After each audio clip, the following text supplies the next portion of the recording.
It all started with a very simple idea. Tell the stories of how successful middle market CEOs made it to the corner office.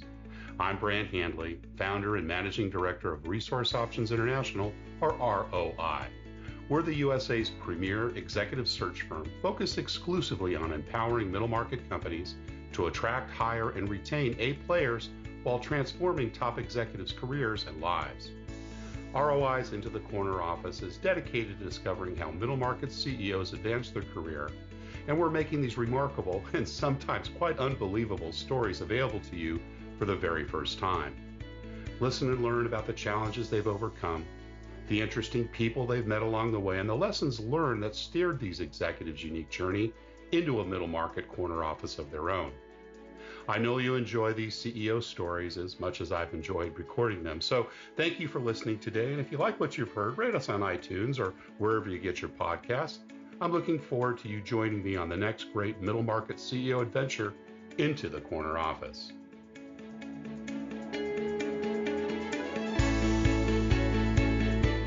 My guest today is Brian Callanan, President and CEO of Callanan Financial Associates. As an international best-selling author and highly credentialed investment banker, Brian has created the program Chief Exit Officer. The vision was to simplify the very complex world of mergers and acquisitions for business owners. Brian's experience in private wealth management uncovered breakdowns costing these business owners millions of dollars in value and taxes. Business owners often learn very expensive lessons after it's too late. Brian educates and aligns with the CEO to help them get maximum value for their businesses, and Brian's passion for people is obvious whether through this book or on stage. Brian, welcome into the corner office. Thank you. Thanks for having me. Great to have you here, Brian. We met just a couple of weeks ago through a wonderful group, the Palm Beach Men's Club that meets down here in Palm Beach every Wednesday morning. And I think we pretty much met on the first day. Yeah. On our way out, had a chance to chat a little bit.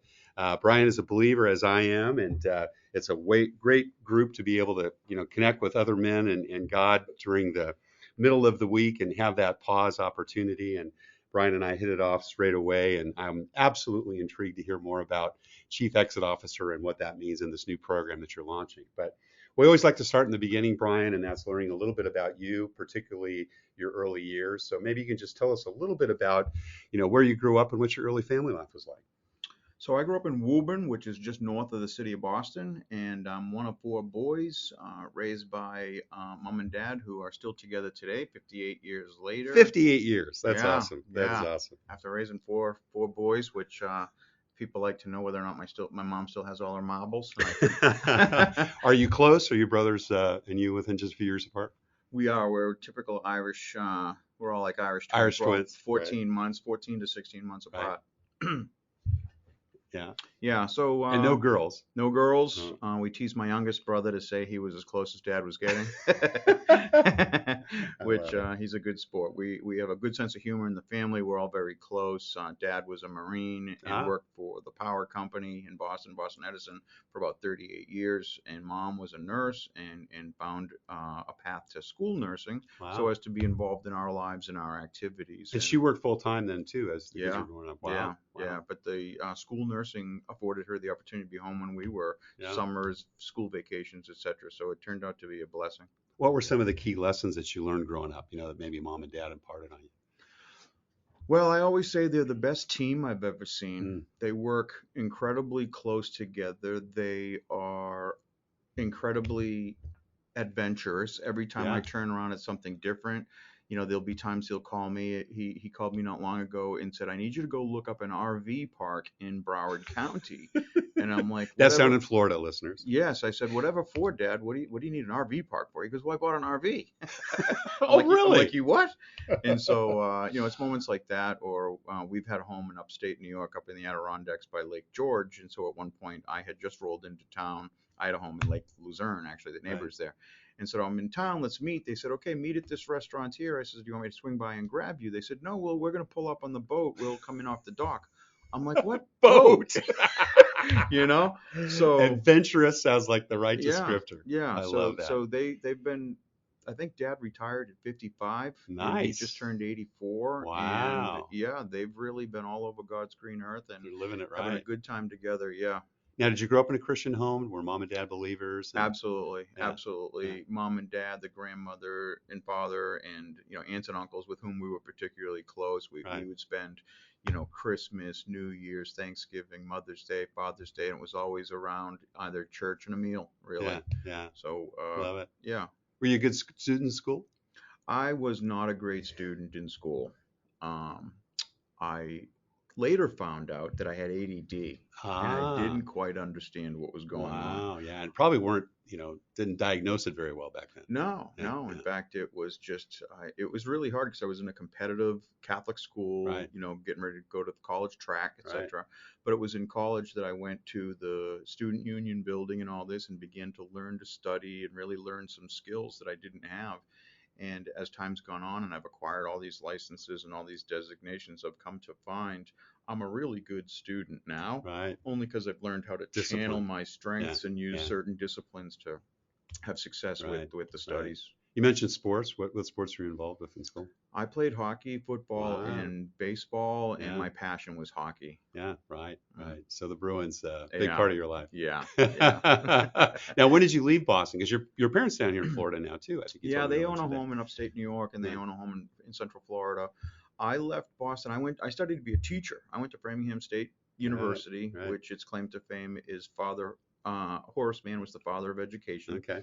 and Krista McAuliffe, the teacher that went up in the Challenger, Oh, right. went to Yeah. Framingham. Ah, So I was a teacher. I taught high school history, and my first job was down in the Caribbean. So I spent 2 years down in St. Croix teaching at no a private kidding. school there. Yeah, Wow, and that's traveled pretty cool. extensively through the Caribbean. Yeah, Yeah. it was a lot of fun. How about entrepreneurial things? Did you do any of those as a kid? Have the ubiquitous paper route or other stuff We that kept did you busy? everything. I remember one time, it's a story I love to tell. I come running down from my friend's house. We're all going to well, they were all going. I didn't know I wasn't going to end up going, but we all were getting ready to go to a movie. And I come running down and I come through the front door and said, Dad, can I have money to go to the movies? At the time, it was probably like $5 and popcorn, the whole thing, right? Right. And he's like, what do I look like? Woburn National Bank? I love it. He's I like, love there's a it. lawnmower in the shed and gas. Go mow Get to someone's work. lawn. So You want off I some was. spending money? Go make it. That's it. So Yeah. I did have a paper route. Yeah. I painted houses. I Right. learned how to Cool. paint. So I was painting fences and Cool. sheds and houses and then buildings later. I waited tables in college Mm. and loved that. So I was a hustler, and was always able to do the things I needed and wanted to do because I could find a way to go get some cash. Now, did mom and dad go to college? You said dad was a Marine. Did he take advantage of the GI Bill He or? did later Yeah. and went and Yeah. got a degree from Northeastern University. Right. My mom came up through nursing school and went and got Okay. a multiple Got it. master's degrees in nursing. And It was probably certain, expected that all you boys would go on to college at some point. yeah, Yeah. it pretty much Where were you in was. the pecking order? Are you in the I was middle? the oldest You of were the the four, oldest. Oh gosh. and Okay. all four of us went to Catholic schools as college prep. Right. But two of my brothers went to Voc Tech schools. Okay. And they did phenomenal in their respective careers, Yeah. and it was really eye-opening to see how the trades were discounted as an alternative Hmm. given where the culture was at the time. This was like 1980, that was all about a college track. Right. Right. So I did myself and one of my other brothers did the college track, and two of them went to the Voc Tech schools. And really, I'm a big fan, so I beat both drums. It just really it's a matter of the child student Yeah. finding their passion. Yeah. And if it's a trade, God bless them. Go Yeah. have a trade. Absolutely. Absolutely. So, Farmington is where you went to school. Was that Framingham. Framingham? Sorry. Yeah. Was that a choice that you made? Was it kind of the closest school? Did they have an education program that to become a teacher, or what led you to go there? I went to a school in Western Massachusetts called North Adams State when I first got out of school, and frankly, I was running with a lot of the wrong crowds. I was drinking and drugging. I was a train wreck, frankly, and I was doing my homework and becoming a better student, but it was for elementary ed. And while doing practice teaching with fourth grade classroom, eighth grade resource, and a college course, I discovered it was the older kids that I was more comfortable with. So Right. I went to Framingham because they had secondary ed. Got it. Got it. Cool. And then that first job out of college, what was that? That was in St. Croix. Yeah. I Right. actually went to visit my brother, Timmy, who was the third son, was a plumber. He went down to St. Croix after Hurricane Hugo leveled the place. Wow. I went down to visit him and fell in love with the whole idea of the islands. And as it turned out, the teachers were all on holiday, as they called it, and I was interviewed by the headmaster of the school, and they kept my information. And as it turned out, the gentleman whose job I took as the history teacher passed the bar, and he went to Bermuda to practice law. Wow. So They gave you a call and said, come on down. Exactly. So my Wow. brother and I became the caretakers of the Butler Bay Great House. And so, on my $18,000 a year, we were drinking cheap beer and scuba diving all over the Caribbean. Fantastic life. Yeah. And so when did that end? That was How? on 93. So Yeah. I did 2 years. I figured if I had 2 years teaching experience, I'd be able to get something in Boston. So I did my 2 years. Yeah. And honestly, it's funny. I have been communicated with or had kids reach out to me that I had as sophomores. And so I wasn't there for their senior year. So Right. I have few regrets, but I would say I wish I stayed a third year to see Mm. those guys graduate. Yeah. Yeah. And a few of them have stayed in touch with me over the years, which was That's so such a cool. blessing to know I Yeah. made that kind of a difference for them. Yeah. But so 93, I went back to Boston, couldn't find a teaching position, and had to move quick because all that money I was making in the Caribbean didn't last long. And beer's a lot more expensive in Yeah, Boston than it is down there too, I imagine. So I ended up finding a sales position in technology. Okay. and did that and shoveled snow for 2 years in Boston and forgot how much I hated it and moved to Florida now 27 years ago. No kidding. It'll be So 28 away. years in July. So I spent Yeah. 2 years in Boston living in Southie. And it was crazy, and it's made national news how when the winter hits, everybody shovels their spot, puts out some old paint can or Right. a lawn chair or Right. whatever, and it just was I was done with the winters, and Yeah. so I came down here. It'll be now 28 years come Yeah. July. Awesome. Awesome. So when did you first start managing people? What job was that? Well, I suppose during the course of every job I had, there might be some team I was on that Yeah. required me having to manage a project and people and whatnot. So. And so when you were working in that sales position, what happened next then? You came down here, started a new career again, right? Went into a new sector? Yeah, I was in telecommunications the whole time from Right. 93 to 2000, and I was selling and frankly doing well at it. And so You worked for Verizon. I worked for Verizon Yeah. for a while doing national and global accounts later, but prior to that I was doing working for an integrator, putting in all kinds of equipment from computer networks, phone systems, Right. cabling systems, etc. And so I got to work really closely with the ops teams because I was the one neck to choke with the CEOs that were trusting me with their technical infrastructure. You made the sale, then you had to stand behind it with your That's engineers. it. Right. So it really taught me how to work cohesively with the Mm. ops team so that my client got what they wanted, Right. and ops understood exactly what the vision of the client was. Yeah. Under promise and over deliver. Exactly. Right? Yeah. I Develop those and relationships. I had really good training and really good mentors that taught me to under what is the phrase? Under promise and over deliver. Exactly. Right. Exactly. But you got into real estate for a minute as well. When was that? I got married to a gal whose family, she had two young girls from a previous marriage, and her family was in the business. Mm. Y2K had come and blew up. About 6 months later, I was still in technology. It was pretty ugly. Yeah. And her family was doing quite well in real estate. Real estate began to really pick Residential, up. commercial? Residential, yep, in West Fort Lauderdale area. And must have been booming back then. it was crazy. Yeah. And so they said, have you ever thought about being in real estate? And I had. Right. And so I went and got my real estate license, went and got my mortgage broker's license, so I understood how to fund a deal. Right. And off we went. And we had a tremendous career right up until the credit crisis. So we began to see the writing on the wall in 2006. Right. And when all those loans were being, it was a lot of those in Florida, right? Yeah. That you could walk across the street and sign your name, you could get a loan. Yeah. Right. Fog of mirror. Fog of Well, mirror, what we right. saw was we had so many listings that the listings were lasting longer, and we were seeing the prospective buyers having a harder time getting lending, right, because the credit was tightening. Yeah. And so you look back then, right, 2006, 2007, 2008, and then boom, the whole thing blew up. Yeah. So was it at that time you kind of made the transition to financial services? And tell us a little bit about the thinking process behind that. Well, I got divorced at the time. So when the market blew up, my marriage went with it. It was pretty dark day.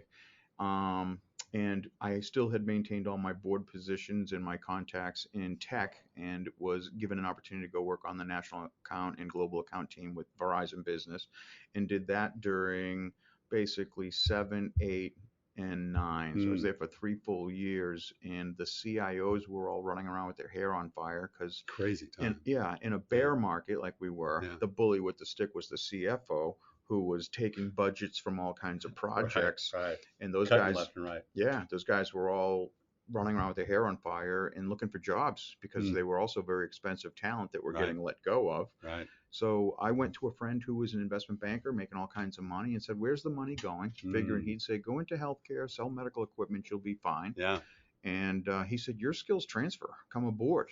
Wow. And I was like, "Really?" And this guy, I had never seen anybody I knew make more money than this guy. So Yeah. I'm like, okay, this is interesting. Right. So I went into investment banking with them. They were uplisting Chinese and Brazilian companies onto the New York Stock Exchange. And this is in 9 and 10. This is at the end of the this is 2010. 2010. At this So time, just as the economy started coming back. we began to come out of it because Right. of all the quantitative easing, all the printing Right. of the money, trying to, Right. TARP, and they were saving the Yep. auto business, Yep. right? And so, there were some things I was learning about that group in some of the companies. They really weren't ready to go public. The fees were great, Yeah. but these companies weren't ready to Yeah. go public. So Right. I was uncomfortable with it. Went to another company. They were more traditional investment bankers, but the cast of characters was relatively the same. So I Yeah. was uncomfortable with it. Now let's just stop a minute, because there's a common thread here. We're going to get to this when we talk about your exit, because over lunch you're telling me about how much upsetting it was to you when you saw a lot of these folks that came in that really needed some very specific financial planning, but all they got was stocks and bonds in the Yeah. process. So you began to see this at the beginning of this job. Yeah.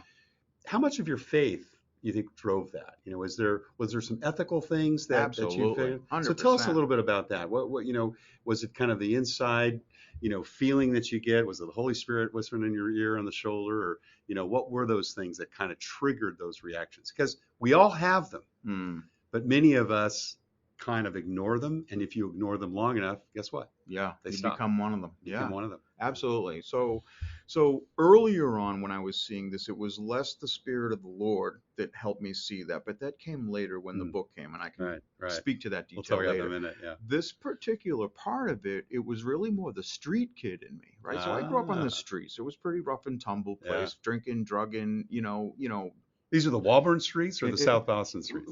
the whole Metro Boston. Metro Boston, Metro right. Boston. I mean, It was a tough place. Yeah, Very tough place. it's crazy. I mean, Right. there's times it was crazy. And I was a hockey player, and Right, so and right. we were as much alcoholics as we were adrenaline junkies. Right, sure. So that was also a good time at the time. But anyway, it was really more the idea of right and wrong and fair play. Yeah. And right. when someone was doing something that wasn't right, and this guy, the subject, the target, didn't even know that they were the victim of being played. Right. They were being bullied and didn't even know it. That's it. Yeah, right? Yeah. And as one of those people that jumped into those situations, often it might not have been my fight, but this guy clearly is outmanned or outgunned. Yeah. And so yeah. I'd find myself in jams that weren't mine for no other reason, but someone had to step Had in. to set up for him. Wow. I mean, that was really what drove that stuff. So anyway, back to the story. So we're yeah. on the timeline. So you're beginning to see this and saying, this is the right place for me. Yeah. You make a shift, and then what happens? I got picked up by a team in Palm Beach. They were the largest in the Southeast region. That team went on to raise about $4 billion in assets. I was the marketing guy. I was doing all the public presentations in front of these families. I was the first line of qualifying those families. They had to have $5 million or more to work with us. Wow. They tended to often be business owners that had their liquidity event. Right. And then depending on the families, every story was different. You asked me a couple questions over lunch, and the answer was, it depends. And it's a very very dynamic space as to how did this business get built, right? Was it a legacy business, and this is the second or third generation, or whatever the case might be. So we've got to be nimble, but more often than not, I often joke, if this guy's the sausage king of Chicago, we can't expect him to understand exactly, the legal and the accounting and he knows sausage. That's it, right? It's not necessarily the M&A stuff. Right. And most of them take the position that they can just delegate this to the lawyers because the lawyers are the smart guys in the room, right? Or the CPAs because there's a number associated with it. Right. And it's what drove me crazy Yeah. because when I discovered the problem we can discuss in a second, I went back into the investment banking circles where all the deal guys were to see the lawyers, the CPAs, we were the financial advisors, right? The insurance advisors, the risk managers, the management consultants. And I'd say, when do you bring in the financial advisors? Because Right. we'd be the ones setting the tempo as to really what's the target number we're going for the company Right. to get the income necessary to take care of this family all the way through their retirement. Well, when I would say, when do you bring us in? They'd all kind of look at me like, well, we don't do that. It's like, well, Like why not? why? Why Right. not? So that we Right. can do this. If you're the lawyer, what do you give a rip if I do this part here and help them figure out what the right number is? Yeah. And they would all say the same thing. We don't do that. Why? Because we don't want to screw up our deal. So the wise guy in me would say, really, your deal, Yeah. not Mr. and Mrs. Yeah. Business Not Owner's their. deal, Yeah. who Right. sweat and lose sleep all week long trying to make payroll Hmm. or miss the big dance, the recital, the Right. anniversary, the Right. birthday. Your deal? And they'd look at me with stink eye and walk away. I'm like, this Wow. is not cool. Yeah. And it's how Yeah. the business is. It's the culture. It's a 50-year-old broken model. And as you told me over lunch, whether it's a widow that's just trying to protect her assets, or the guy that hopes to live to 100 and needs financial planning, you know, I think you mentioned it. When only thing you have is a hammer in your tool set, every problem's a nail, and Yeah, that's what these guys would do. right. They just come out and give them stocks and bonds and send them on their way, and they thought they were fine. Well, that's it. And in my book, I did two things, right? So, and we can talk about that when you say so. But one of the things I tried to teach in the book was the safer side of the equation that does Mm, not get taught by the financial right. advisors. And I've taken this to the highest levels in the business. And the best they can tell me is possibly 5% of the advisors out there even present solutions with life insurance, long-term care, disability insurance, or annuities. The things that you need The things that you for need longevity in life. to get that portfolio to get you to 95 or 100 years Yeah. old. And Yeah. people are living that long more Right. frequently and Right. will continue with modern medicine. Life expectancy has doubled in Yeah. our lifetimes. Yeah. Our parents, grandparents basically had hoped to live maybe about our age. Right. And now we're living, much longer. Yeah. Fascinating. Long time ago, you were an old man. Sometimes I feel that every morning, Brian. So let's talk about Chief Exit Officer. I was intrigued by that, one of Thank our you. first meetings, and told me about that. And it really captured my attention because being an independent businessman, and I talked to many of them, we don't really think about that. We're all so busy running our lives, supporting our children, serving our God, Yeah. being in a Amen. situation where, we're really just trying to, enjoy our life and give back as much as we can. Hopefully move from success to significance along the way. Mm. But, this exit planning, and we're not talking about exiting a company, right? We're talking about what our personal exits look like. So let's talk about your book, your inspiration for writing it, which I think is amazing. Tell that story. And then I want to talk a little bit more about this program. Sure. So the inspiration was I began keeping notes on things that I was seeing that didn't square with me with my training. When I stepped into that office in Palm Beach, I was with guys that were 25, 30 years already in the business, and I was relatively new. They wanted me for my marketing chops and my ability to stand in front of a room and make a presentation. So as a teacher, stepping in front of that room, I needed to be prepared. I studied like crazy, picked up all these licenses and designations, and learned a few things. You got a few after your name. I kind of lost track. You're a CEP. Yeah, an AA. I don't even want to list them all out. I got 7 of You them. had 7 of them. Seven I of love them. it. Yeah, I it's love insane. But my point is, I did my homework. So Yeah, when I bring an absolutely. attitude and an opinion to the table on something, it's because I did my homework. Right. And so I began to take some notes of things that I saw that were wrong. And so when I challenged the guy whose name was on the door, I said, we had 3 situations happen here. One was this lady who knows that she's got longevity and was concerned about that. You and I both know we should have presented long-term care to her. This other couple comes through the door, and the wife is 20 years junior of the gentleman who's got all kinds of money, but her concern is what's going to happen when he passes away because Right. they've got a big lifestyle. Right. We both know that they should have had a life insurance policy. And this third one was a tech exec who had all kinds of money, but didn't want to worry about who was in the White House and what the markets were doing. He just needed 250 grand a year. We should have Make it given happen. him an annuity, Yeah. and that never happened. What gives? Yeah. And this guy paused, looked at me like he'd got caught cheating on his wife, God forbid, and just blurts out, the road to hell is paved with good intentions. Every pore in my body excreted sweat. I walked back to my desk, sat there staring into the screen for 2 hours. It's like, I'm done. Yeah. Because I'm Can't the do guy this. out there on the stage telling them we've got all this talent, all these tools, we can take care of first, second, and third generation, only to find out that the model that we were brought up in as advisors is it's all about the AUM, the assets under Right. management. Right. It's counterintuitive to expect them to make a withdrawal from that pile and fund life insurance, long-term care, Yeah. disability insurance, Well, and because the annuities. fees aren't there. The Right. fees aren't there, and it's not how they're measured and rewarded. Right. So it's an inherent conflict of interest. Right. So I wanted them to understand that. As far as the chief exit officer, what I was seeing, these people would come to us at the end of the road with their bag of money. And so we would ask them, what was the number you were solving for? They don't even pay attention to what they're pulling out of the business as an income, but what they're spending on the corporate credit card. Mm. So when you do that math, and if this is what your lifestyle is and you want to maintain your lifestyle, you need to put a future value to that. It's a math equation. Right. That number times however many years you've got left, getting you to 95 years old on average, is the number we're solving for. Right. No Right. one, these guys often don't have a valuation for their business, so they don't know what the business Of course is worth. Somebody throws a check at them for 5, 10, 15, $25 million, and it doesn't make a difference because they've got lifestyles commensurate with the money they're bringing in. And when you tell somebody that they're going to have to live on half of that, and they discover they sold the golden goose Right. prematurely, Right. believe me when I tell you, I saw tears in the eyes of people with $10 and $20 million portfolios. And for me, that just sat as wrong. Yeah. Yeah. And so that was what really kept me digging deeper into the problem and seeking a solution. So you went home, saw Jesus, and decided to write the book. Yeah, pretty much. Tell us that story. Okay, so when COVID hit, we were sent home. And Right. I have this beautiful picture of Christ at the front door, which is how I was raised, from Sacred Heart. And I'm looking at him eyeball to eyeball, and I just heard the Holy Spirit say, write the book. This is 2020, March of 2020. Right. I've been keeping notes since 2013. And he says, write the book. I'm like, are you sure, Lord? He said, he said, do you trust me? I said, I do. Yeah. He said, write the book and I'll bless it.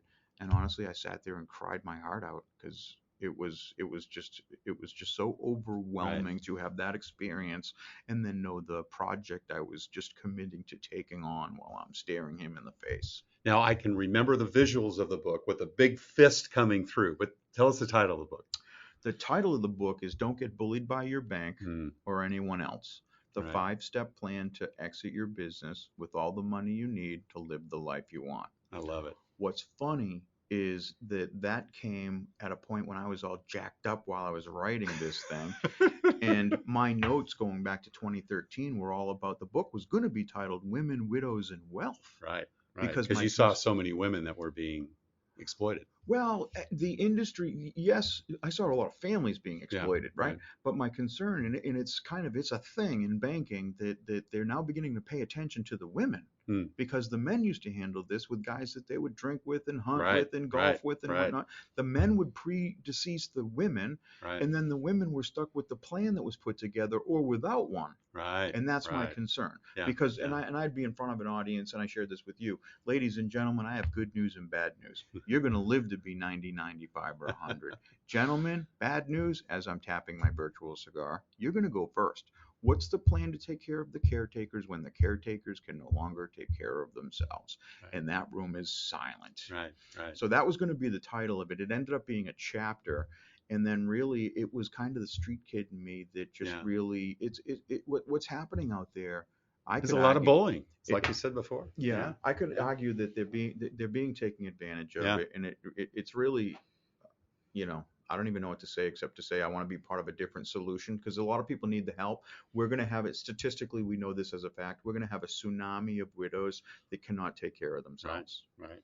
So you wrote the book during COVID, got it done, published. Mm-hmm. And then did this chief executive officer program kind of evolve from that? Was that kind of the incubator for it? Yeah. Tell us a little about that. So I wrote the book. It came out. It went number 1 in 6 countries in 5 categories. Congratulations. Thank you.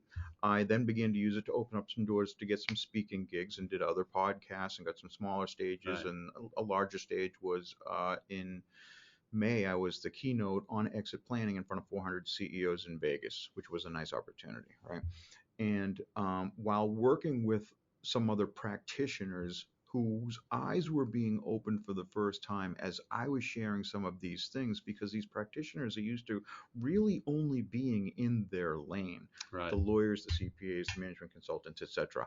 I operate from a framework that brings them together, but as the sergeant at arms, if you will, for the business owner. And I say to the business owner, you don't have to know this at a technical level, but you need to understand this at a practical level so you can manage them and not just leave them to their own devices, because you will get an outcome you didn't bargain for. Yeah. And that's what drove that. While talking to them, one of them said, you should be on the board of all of these companies. Right. And I said, really? Why? In what capacity? And he says, as the chief exit officer, because they don't see this, they don't see that, they don't see the other. What's funny is I have ADD. That went in one ear and out the other. 5 days later, I'm sitting there pounding on the computer, and it was kind of like, squirrel. I look off. It's like, I'm thinking, what'd that guy say? Chief exit officer. I'm like, that's brilliant. That's a big idea. So I reached out to my IP attorney. I said, this doesn't happen to be available, does it? And he looked it up, and it is, and here we are. and I'm getting good feedback from him. Yeah, terrific. Summarize the 5 steps.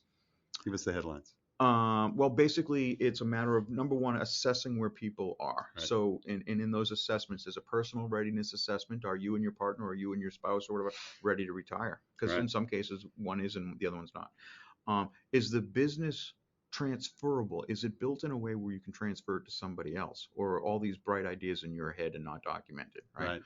Is the business attractive?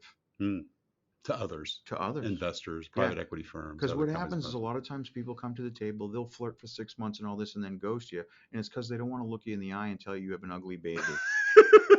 You know, it happens a lot. And then basically, I always recommend people get a valuation. I work with an award-winning M&A valuation team that's going to tell you where you are. So I raised my son in the Boy Scout program. We took them hiking out into the middle of nowhere, and one of the phrases I found myself using that I thought maps to the business owners is, if you don't know where you are, how do you know where you're going? That's right. Right. So the valuation basically tells them where they are. Yeah. And then the next thing that has to happen is they have to secure that value, whether it's a buy-sell agreement between you and I, or key man insurance to make sure that we've got coverage there.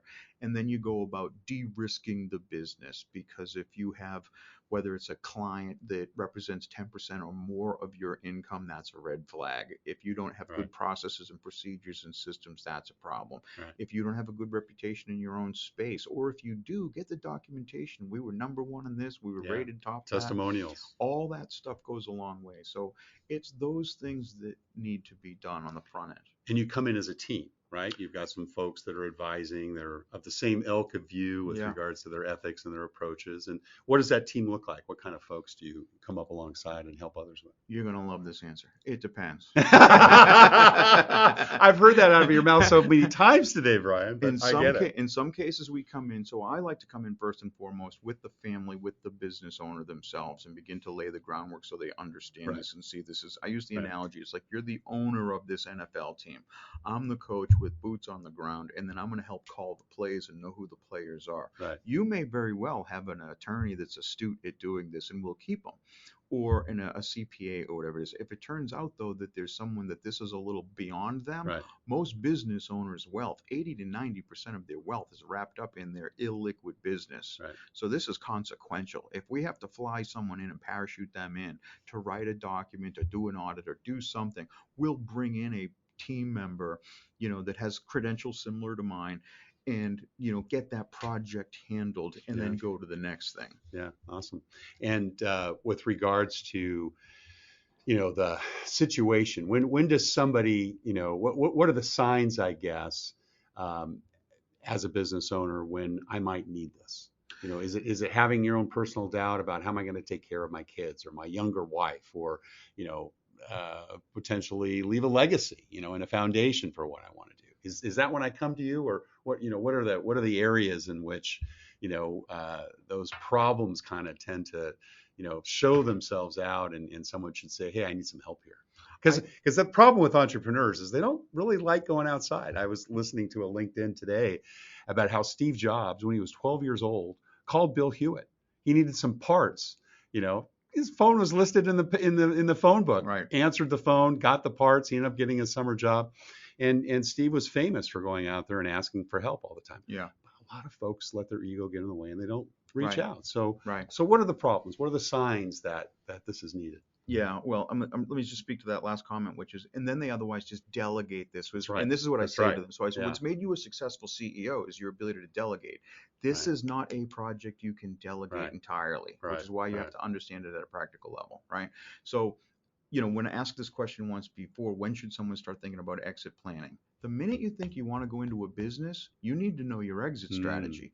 And True. you need to begin to build and construct the business and tweak and de-risk the business in a way where when the time comes you seek to exit, if it's on your terms, you're turning something over that's a best-in-class company for you Right. to get maximum dollars out of it. Right. However, 50% of the deals go down from what we call the 5 Ds: death, disability, divorce, dispute, and disruption.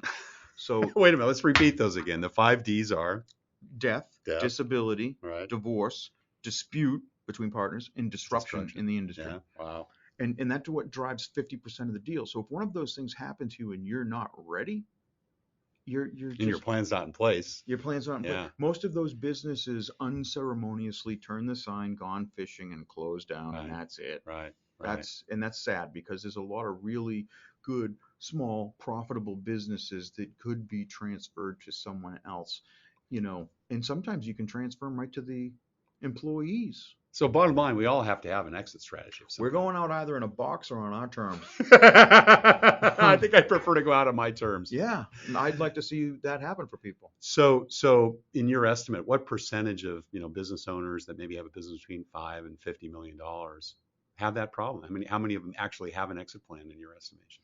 About 20%. Wow. We have those statistics. In Wow. fact, I just took the chair role for the state of Florida for what we call the State of the Owner Readiness, where we're going to do a survey of business owners. And we know they say when we promote, do you think it would be good an idea to get exit planning education? Absolutely. How many Right. of you have it? 70, 80, 90% will say yes, one should have that. 5, 10, 15% of the people have gotten any homework Wow. done on the subject. Wow.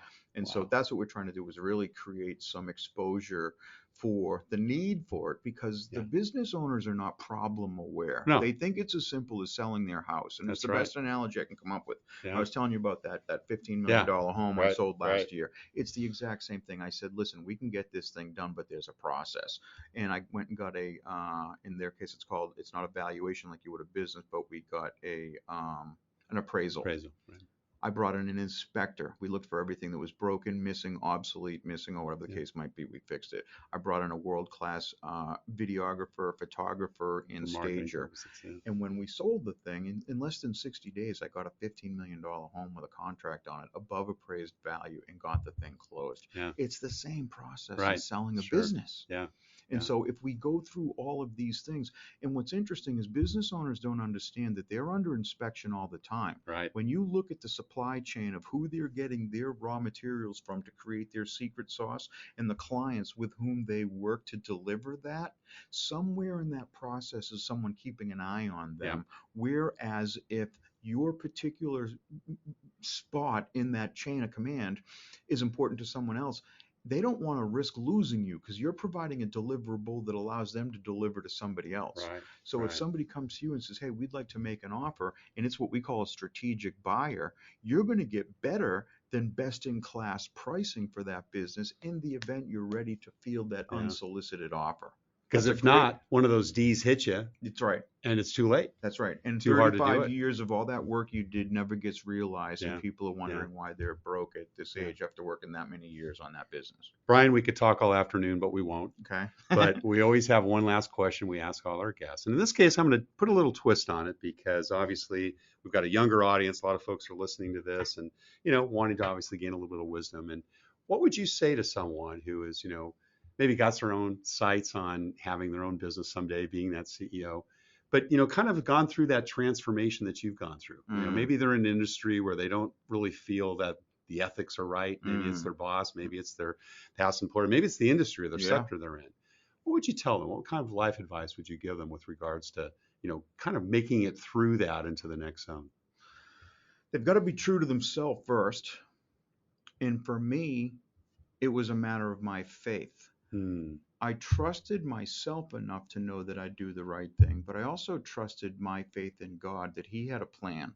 And if I see something that was out of alignment, I could make whatever changes I could make to realign either A, myself, or B, the way I'm operating in this space, albeit if it's inconsistent with how the space is accustomed to run. It's exactly what the chief exit officer is all about. Right. I'm going absolutely against the grain of how this industry works because I'm looking to put the business owner front and center and make them the priority. Right, Like, right. no kidding. Yeah. That's on all the advertisement of all of Yeah, these but companies. nobody delivers. Nobody Instant. delivers. And how do I know Yeah, that? Because I was yeah, at the end of the yeah. road, after which all of those expensive practitioners worked with this family, and they came to us, and we would ask what should have been basic questions that were never asked Never of that asked. guy Yeah. who spent hundreds of thousands of dollars on all of these practitioners getting through this process. Wow. You know, Brian Callanan, President and CEO of Callanan Financial Associates, thank you for sharing your journey into the corner office. appreciate you having me. Thank you, Brant. Thank you for listening to Into the Corner Office with Brant Hanley. We hope you enjoyed hearing our guest CEO story as much as we did. If you want to hear more CEOs reveal their journey into the corner office, please subscribe via iTunes and tell your friends and colleagues. For more information about Brant, Resource Options International, and the mighty middle market, visit www.goforroi.com. We look forward to having you join us for our next episode.